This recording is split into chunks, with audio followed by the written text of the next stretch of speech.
All right, Shalom. First, I want to give all praises, honor, and glory to Yahweh, Bahashem Yahweh Shai, Bahashem Rachak Wadash. Double honors to the apostles of Great Millstone, and peace and blessings to the elect. Hey, real quick, man. Believe it or not, man, these elites, all right, these higher ups, okay, that are behind the scenes pulling these strings and so on and so forth. Hey, they know, all right, they know about everything that we've been saying, especially concerning the chariots, which this world calls the UFOs, okay, because if not, they wouldn't be taking certain measures, all right, and certain precautions, which they might give you a reason, a cover story for it, but we know what the real reason is. Okay, so when we keep telling you that the Lord is gonna come back and make his second return, which is it's funny because even in these churches, what do? They teach prosperity, but they barely ever like they're not serious when they talk about the Messiah's return. They speak of it as though it's something that's gonna happen in a fairy tale. They don't speak with urgency. They don't speak as though the return of Yahweh Shai, all right, the Messiah, who the world calls Jesus Christ, all right, they don't speak as though his return is imminent, which the scriptures tell you that the Lord is gonna come as a thief in the night, all right, which is metaphorical for what? He's gonna catch a lot of people off guard. They're not gonna be expecting his return.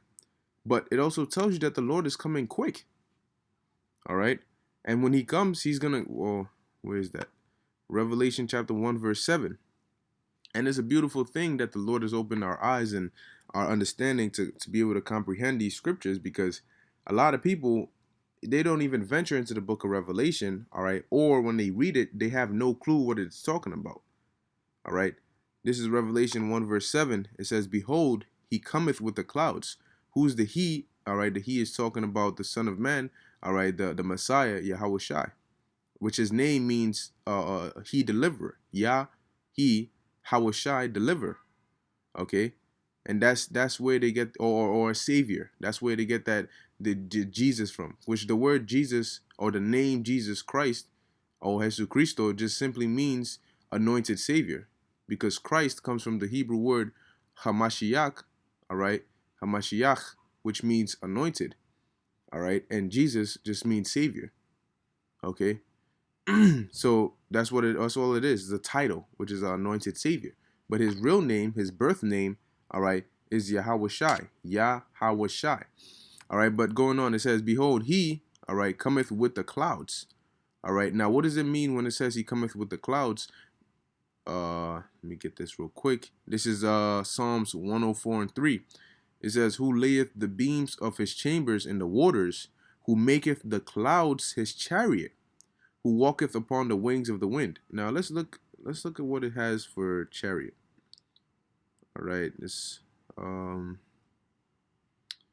me see. All it says here is chariot. Okay, okay. What is that? Rakawab or Rakawab? I think that's what it says. But chariot. Well, a chariot is really just a vehicle. Okay. However, the chariots of the heavenly host. All right, the chariots of the angels of the Lord. All right, or the vehicles of the Lord. It's not a Honda Accord 2019. You know what I'm saying? Honda Civic. No. All right, it's what the world knows as UFOs. That's how they travel. So that's why it says, and that's why it says here, he maketh the clouds his chariot. Now the scriptures use the word clouds as another word for the so-called UFOs, because the Lord isn't going to be sitting in a puff of cloud when he comes back.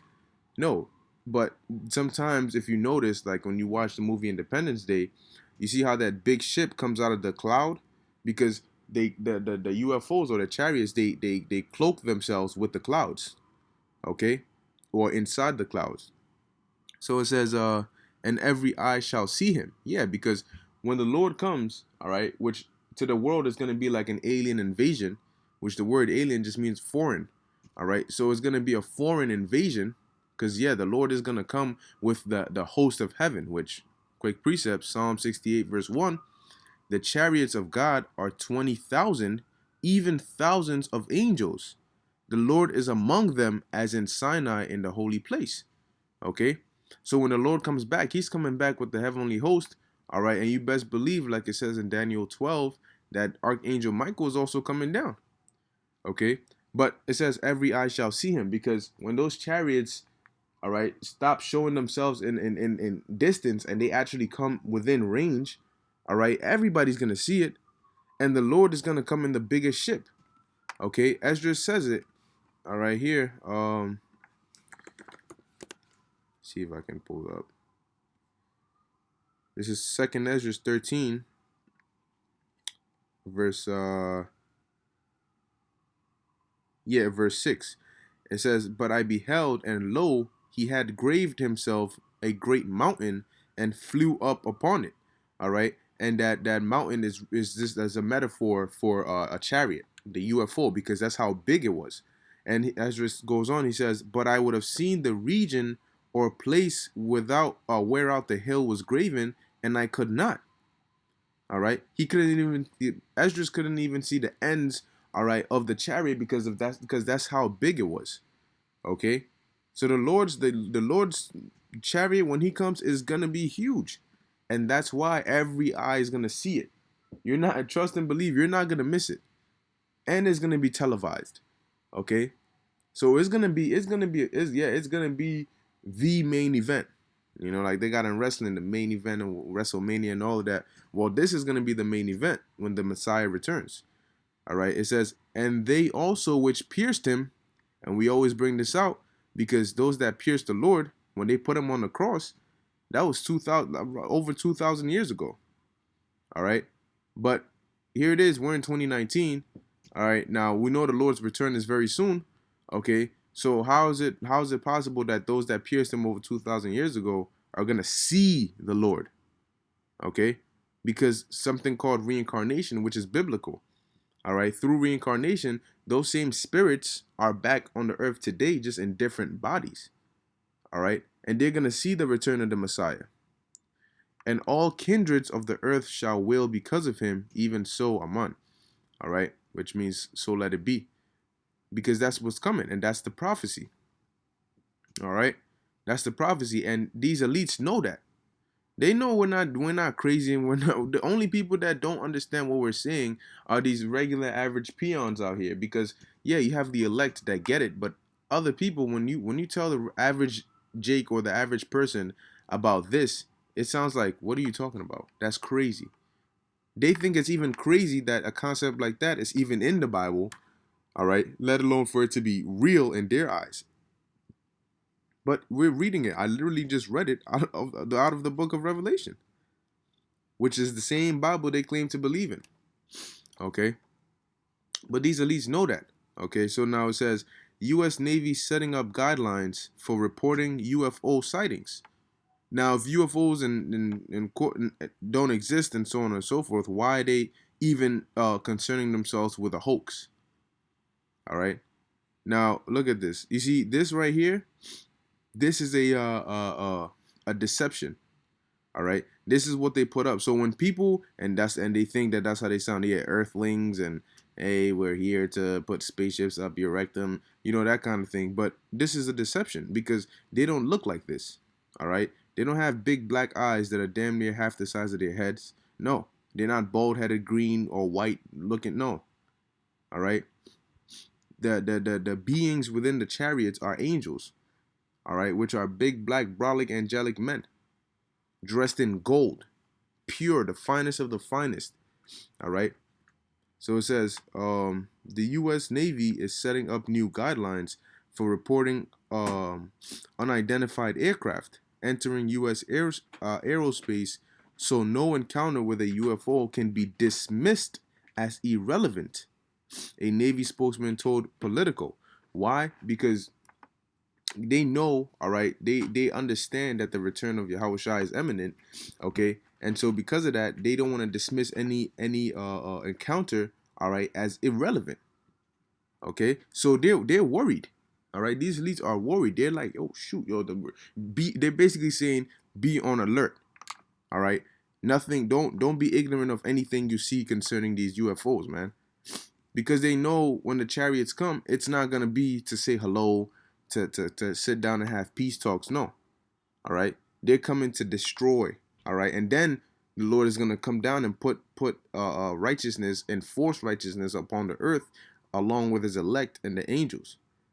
Okay, so it says the new Navy policy will ensure, and Navy, because a lot of these people, all right, at sea, that's where a lot of them see these chariots. You know, it says the new Navy policy will ensure that all UFO sightings by sailors come under tight scrutiny instead of being underreported and feeding speculation of alien spaceships roaming the skies.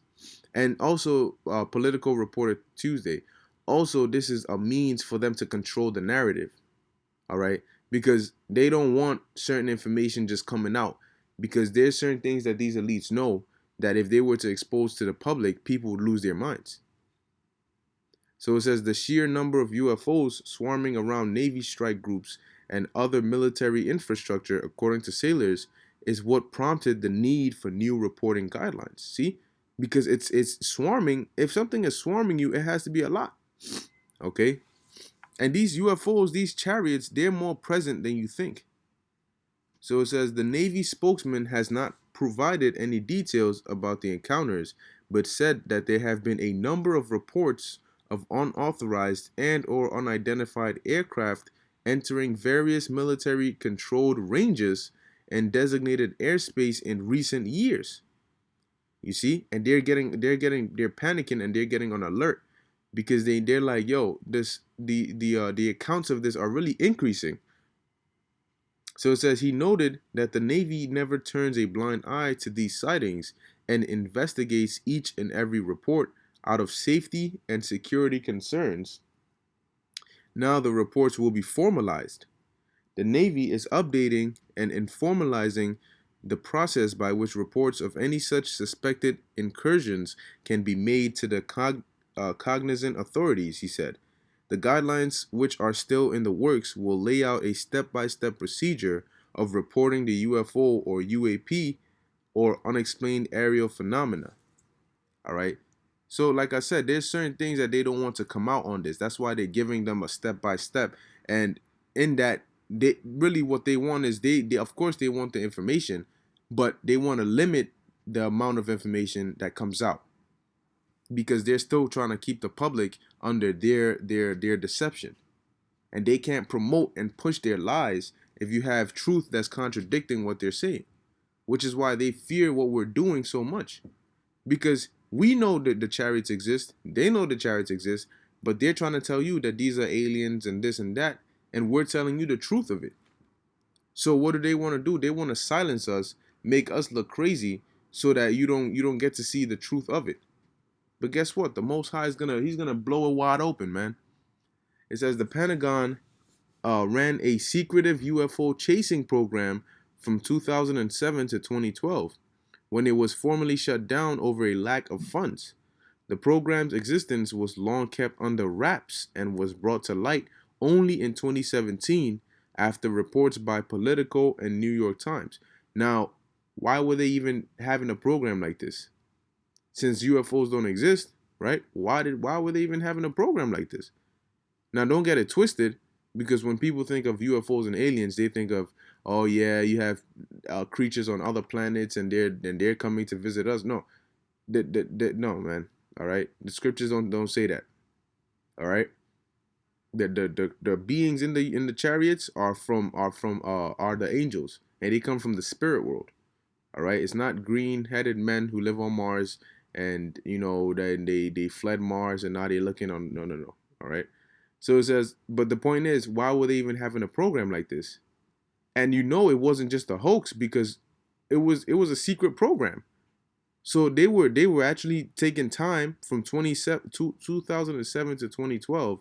They took time and had a whole program that they tried to keep secret. All right, it says Pentagon sank $22 million into a secret UFO chasing program. You're going to spend that much money on something that's fake? Come on now. So it says congressional and Pentagon records revealed that the military funneled $22 million into the program that mostly went towards Bigelow Aerospace, a company owned by billionaire Robert Bigelow, and a friend of the Senate Majority Leader Harry Reid. At the time of the report, Luis Elizondo, an official who was in charge of the Advanced Aviation Threat Identification Program, said that it was still running, albeit without the generous funding. See? So it was that serious that they still kept it going. The Navy spokesman said that interest in UFOs on Capitol Hill has not only faded, but is on the rise, with lawmakers requesting briefings on the issue. In response to requests for information from congressional members and staff, Navy officials have provided a series of briefings by senior naval intelligence officials as well as aviators who reported hazards to aviation safety, he told Politico, without identifying those who had attended the briefings. Now defunct or believed to be so, the Pentagon's UFO program has been criticized for squandering millions in taxpayer money in vain, as it reportedly failed to uncover anything of substance. Or, nonetheless, hey, they didn't fail to uncover anything. They have a proof. Now they don't have a place like Area 51 where they captured aliens and they captured UFOs, and no, because number one, the technology, all right, that's coming from the spirit world, the technology that those chariots are made of, all right, the Earth is not even close right now. Esau is not even close to that. These elites don't they have nothing they have is anywhere close to that. So how is it possible that a chariot is going to come from another dimension to come and crash land on Earth? Are you serious? It says a government response to a Freedom of Information Act request in January revealed that in addition to UFOs, it also took up research into interdimensional travel. Is that not what I just? Because they look, man. These elites know. All right, they know, man. It says wormholes and mind-controlled spaceships. These elites know, man. All right. So, hey, Lord willing, this is edifying to the elect. Call halal Yahweh by Shem Yahweh Shai and Shalom.